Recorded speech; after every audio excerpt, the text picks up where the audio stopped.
Good day, good day. So this is gonna be a late night video, unfortunately. The video I had, I don't want to post that one because I got something better. We're in the beginning of the year, so we want to focus on a lot of the things that you need to do to become a realtor and then be successful throughout the year. So one of the things that I forgot to mention was, let me give you some steps on how to become a realtor, right?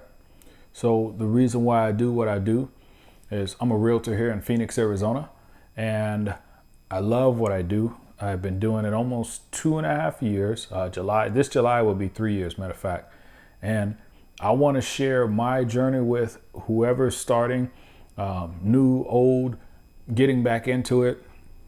I want to share what I'm doing and see if it can help you. And then I also want to be able to get feedback from you guys. I've been looking at videos and different things like that to figure out what I should do to get into the market a little bit more. But let me go ahead and drop this gem on you, give you the 7 steps on how to become a realtor. So before I start this video, hit the like button and subscribe. All right, so step number 1, if you want to get into real estate, you need to sit down with somebody and allow them to really be your mentor. You want to sit down with them and talk about the do's and don'ts, talk about the pros and cons, maybe discuss some money. Depends on who you talk to. Some people don't want to discuss money. I'm open to it always, but you want to have a mentor that can teach you something even though you're not making money. So you're going to do this for free. All right, and step number 2, what you want to do is get your license. Once you start to figure out from that mentor the things that you need to do, all the steps that you're going to be taking as a realtor, now you got to go out there and get your license. So it's going to be different for every place that you're at. I'm licensed again here in Phoenix, Arizona. So for here, I took the 9-day crash course. I don't recommend that for everybody. That was really tough. But if you need to get your license quick, fast, and in a hurry, do the 9-day crash course. If you don't, take your time. You have a good amount of time. I believe it's 6 months. All right, so step number 3, now that you've got your license, now you have to actually find a brokerage. So finding a brokerage, that's going to be something that you have to do interviews for. So you're going to interview the brokerage. You're going to study a little bit about them. You're going to do some research to make sure that it's the fit for you. And maybe some of these won't be, but you might want to interview with them anyway. If it's something local in the area or that's something that's talked about most, maybe that brokerage is always talked about. You can go see what they have to offer. You want to look for teachings. You want to look for somebody that can be a mentor within that office. And then you want to look for some camaraderie and good leadership. So I look for that when I started with my brokerage, and I absolutely love it. I plan to stay there forever. That's always the hope for everybody, but I do want to be there forever. So find a brokerage is step number 3. All right, now that you signed to your brokerage, now you want to move on to step number 4. You want to actually now start to go around to your circle of influence, and you want to advertise to those individuals. That's going to be your friends, your family, and then you want to start talking to complete strangers. I know it sounds weird, but I talk to strangers all day. No, it doesn't sound weird to me. So now you want to start to ear hustle for those individuals that are having some real estate conversations. Now you want to be able to jump in and say, hey, you guys looking for a realtor? I happen to be a realtor. Maybe you want to wear some shirts to advertise. Maybe you want to just speak more on social media, different things like that. You want to reach out to your sphere of influence or your circle to allow them to show your presence and to actually share and refer you to everybody that they know, because that's how you're going to get business. All right. Now you've actually reached out to your sphere of influence for step number 4. Step number 5, what you're going to do now is actually set up for each day. So now that you've taken yourself from a full-time 9 to 5, you now need to create this as a business, and you need to understand that the more you work, the more you should be able to be productive and make money. You're going to bring in the clientele by working. You're going to bring in the clientele by having a day-to-day schedule. So in that day-to-day schedule, You want to make sure your meetings are all set up, whether it be meetings with clients or meetings to have some training. You want to make sure that your training, if you have employees under you, you're working as a team, you want to make sure that you're always punctual to your training. So you want to schedule that in there, and you also want to make sure that your slides, if you're the one training, are on point and ready to actually teach. Then you want to start making some calls. Maybe you're the one that's doing cold calls. Maybe you're listening to cold calls. You want to schedule these things throughout the day. If somebody's going door knocking, you want to go door knocking with them just to have that experience. And then my biggest thing is going around to the new builds in the community.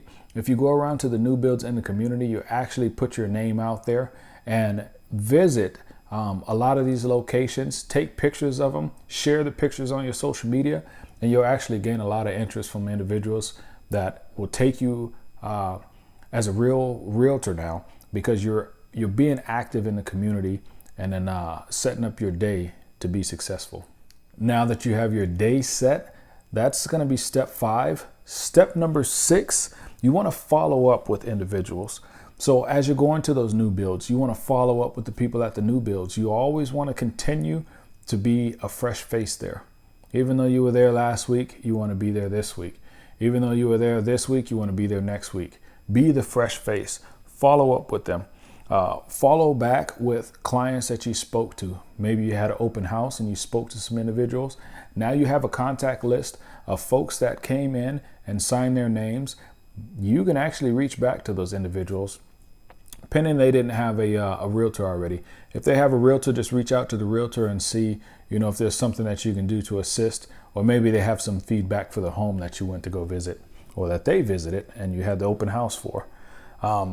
If you have any old clients that you already had spoken to or sold a house to, reach out to them and see if they have anybody for you, or just see how they're doing. Maybe reach out on Facebook or social media, text, phone call, visit them, whatever you need to do. Make sure you're active in their life. Make sure you're also reaching out to your friends and employees as well to see if there's anything that you can do to assist them as a realtor or even as a friend. All right, so now that you're doing your follow-up and you're being active in that role as number 6, now you're going to reach over to number 7, okay? Step number 7 is very crucial in 2020. So in 2019, I did a great job at doing this. 2018, I was just getting into it.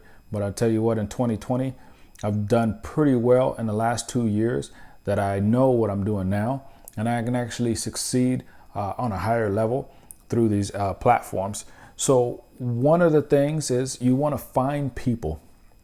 Okay, you need to find clients. All right. I did mention open houses before, but there's other ways to find clients. So you can find clients through paying for leads. You can find clients through social media, through events, through the office. Maybe you're working in the office and you have people that actually walk into the office. You can be that fresh face that they see first. So you'll find clients through that. And when I say events, a lot of times there are realtor events. I actually go to the veteran stand down and the veteran stand up here in Phoenix, Arizona. And then I'm usually the only realtor that's representing there. But there's lenders. So there's lenders there already trying to tell veterans about their benefits. And then guess what happens? I happen to be that fresh face that they see over and over and over that's in a booth. And I'm ready to sell them a home. I'm ready to get them a rental. I'm ready to educate them on what the do's and don'ts are for the real estate business. So that's great. You even have some investors in there because not only do veterans want to purchase a home or lease a home, they have some individuals that want to invest. And then the VA loan is very good for investing.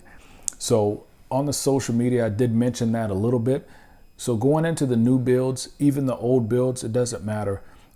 You want to take pictures, whether it be a beautiful home or if it's not really nice or appealing to you, it's up to you whether you can take a picture or not. Maybe you can make something funny out of it.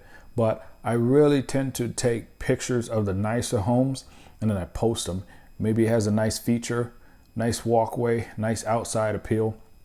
I take a picture and I post it. It makes you relevant and it makes people understand that, hey, this guy is real serious as a realtor. This gal is real serious as a realtor. This individual is really adamant about being here as a realtor.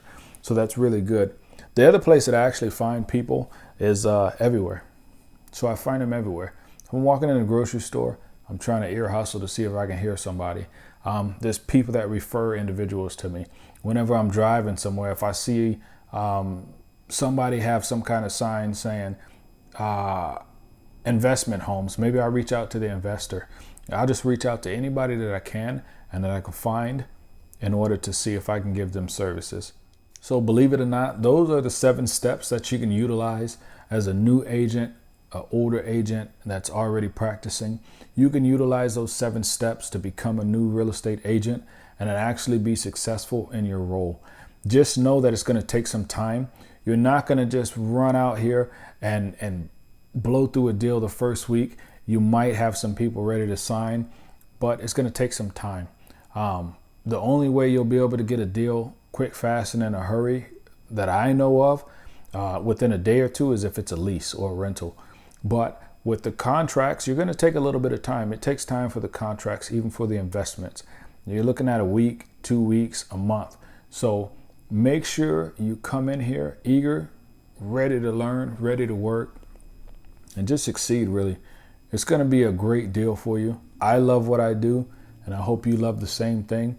If you made it this far in the video, hit the like button, subscribe, continue to watch what I do, because I want to share my journey with you because it's something that's fun to me and it's very exciting.